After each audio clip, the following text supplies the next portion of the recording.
राधे राधे जी। आइए जानते हैं कब है मार्गशीर्ष पूर्णिमा। इसी दिन अन्नपूर्णा जयंती होती है और साथ ही दत्तात्रेय जयंती के रूप में इस दिन को मनाया जाता है। संपूर्ण सटीक जानकारी इस वीडियो में होगी। राहु काल का समय, व्रत में क्या खाना है क्या नहीं, पुत्र विवाह, नौकरी, रोग, कर्ज, दुख, दारिद्रता की मुक्ति के लिए सर्वश्रेष्ठ उपाय इस वीडियो में जानेंगे।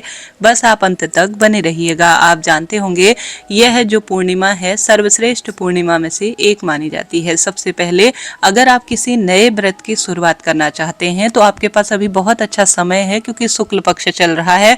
किसी नए व्रत की शुरुआत आप निश्चित रूप से कर सकते हैं, भले ही वह पूर्णिमा का व्रत हो या कोई और व्रत हो। देखिए, इसके बाद पौष का महीना आ जाएगा, फिर कोई नया व्रत ठीक जो है शुरू करना ठीक नहीं है, क्योंकि खर मास का भी मलमास का समय शुरू हो जाएगा।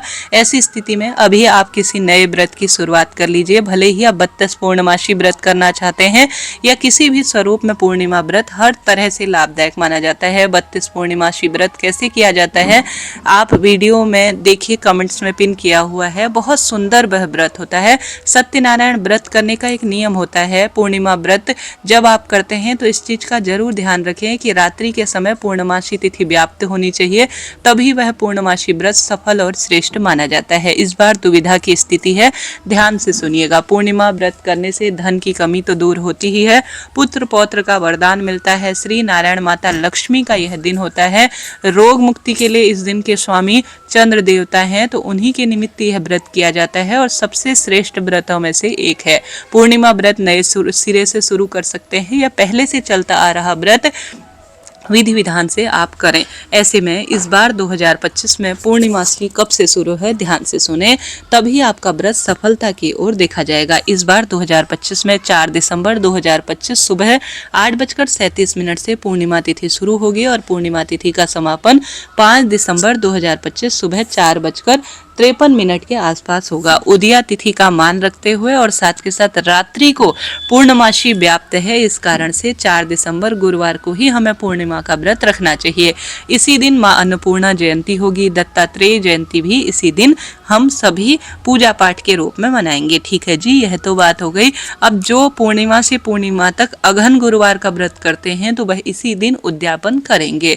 गुरुवार का दिन होने के कारण श्री नारायण का दिन है, शुभ है, और साथ के साथ पूर्णमासी जो कि श्री नारायण का ही दिन है, सत्यनारायण भगवान का, तो बहुत दुर्लभ और श्रेष्ठ संयोग में इस बार का दिन है, क्योंकि इस दिन कृतिका नक्षत्र रवि योग का निर्माण हो रहा है। तो अपने आप में श्रेष्ठ दिन है किसी नए कार्य की शुरुआत करने का।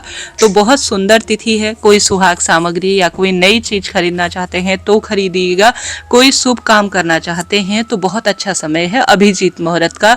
इस दिन अभिजीत मुहूर्त 11:55 से 12:38 तक रहने वाला है। अमृत काल का समय भी बहुत शुभ होता है, 12:49 से 2:12 के आसपास। तो इस समय आप अपने नए कार्य की शुरुआत कर सकते हैं। राहु काल का त्याग कर दीजिएगा। राहु काल का जो अशुभ समय रहने वाला है वह स्क्रीन पर मैंने दिखाया है। तो राहु काल को छोड़कर आप नए कार्य की शुरुआत कभी भी किसी भी स्वरूप में कर सकते हैं। अब आप सभी ध्यान से सुने कैसे पूजा विधि उपाय इस दिन करने हैं। अब आप सभी को इस दिन कोशिश करें, गुरुवार का दिन है, पीला रंग सत्यनारायण भगवान को प्रिय है, नहीं तो लाल रंग के कपड़ों का भी चुनाव कर सकते हैं। पवित्र नदी पर स्नान करते हैं तो शुभ है, नहीं तो घर पर ही हर हर गंगे नमामि गंगे कहते हुए आप घर पर ही गंगा जल मिश्रित जल से सुबह जल्दी उठकर स्नान करें, सूर्य भगवान को जल चढ़ाएं। उसके बाद आप सभी को 2 वृक्षों को, इस दिन आप कुछ बड़ा नहीं कर सकते हैं, व्रत उपवास आपसे नहीं हो पाता है, तो इन 2 वृक्षों की जड़ में आप सिंचन कर पुत्र विवाह, नौकरी, रोग, कर्ज मुक्ति के लिए हर कार्य को सिद्ध कर सकते हैं। 2 वृक्षों में से आप सभी के आसपास या तो तुलसी है या पीपल है, या दोनों वृक्षों को भी आप सिंचित करते हैं तो अद्भुत लाभ जीवन में देखा गया है। आप एक सरल सा कार्य जरूर करें जिससे धन की कमी दूर हो, संतान प्राप्ति के योग बने, संतान की जो भी परेशानी है या गुरु ग्रह की मजबूती नहीं है तो उसके लिए पीपल और तुलसी दोनों पेड़ों की पूजा इस दिन एक विशेष नियम के तहत करें। जल के लोटे में शक्कर या चीनी मिलाएं, उसमें 1 चुटकी हल्दी मिलाएं, साथ के साथ आप 1-2 दाने चावल के मिलाएं और साथ ही सफेद फूल डालकर इन चीजों से माता लक्ष्मी आकर्षित होती हैं, श्री नारायण प्रसन्न होते हैं। हालांकि इस दिन केले वृक्ष की पूजन भी महत्वता देता है। केला, पीपल और तुलसी, इन 3 वृक्षों में से किसी एक वृक्ष या तीनों वृक्षों की जड़ में आप अपना नाम गोत्र बोलकर ओम महालक्ष्मी नमो नमः कहते हुए ओम नमो भगवते वासुदेवाय या ओम महालक्ष्मी च विद्महि विष्णु पत्नी च धीमहि तन्नो लक्ष्मी प्रचोदयात, इन मंत्रों का जाप कर सुबह ब्रह्म मुहूर्त में इन जो मैंने वस्तु बताई, हल्दी, चावल और जो मैंने पीला पुष्प बताया आपको, इन सभी को कच्चे दूध के साथ मिलाकर आप अगर इन तीनों वृक्षों को सिंचित करते हैं तो लाभ देता है। इन वृक्षों की जड़ में बैठकर दीपदान कर या तो कनक धारा स्रोत या विष्णु सहस्त्र नाम का पाठ अनंत गुना लाभ देता है।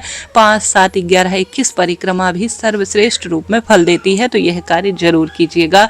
उसके बाद आप सभी सूर्य आराधना करें और साथ ही अपने घर पर जो शिवलिंग है उस पर गुरुवार दिन है, श्रेष्ठ दिन है, चने की दाल और पीले फूल जरूर चढ़ाएं। शिवलिंग पर इस दिन अगर आप कच्चा दूध और जो चंदन होता है वह समर्पित करते हैं, चावल समर्पित करते हैं, तो इससे सर्वश्रेष्ठ परिणाम जीवन में मिलते हैं। तो बिना व्रत के भी इन कार्यों को आप कर सकते हैं, लाभ तो मिलता ही है। इस दिन अपने घर पर सुंदर रूप में दरवाजे पर हल्दी का स्वास्तिक बनाएं, हल्दी मिश्रित जल का द्वार पर छिड़काव करें, दरवाजे पर दीप दान कर हल्दी कुमकुम का स्वास्तिक बनाकर आप विशेष दीप दान द्वार पर लगाकर उसके बाद अपने घर की अच्छी तरह से नमक युक्त पोछा घर पर हल्दी मिश्रित जल का छिड़काव घर पर करना चाहिए।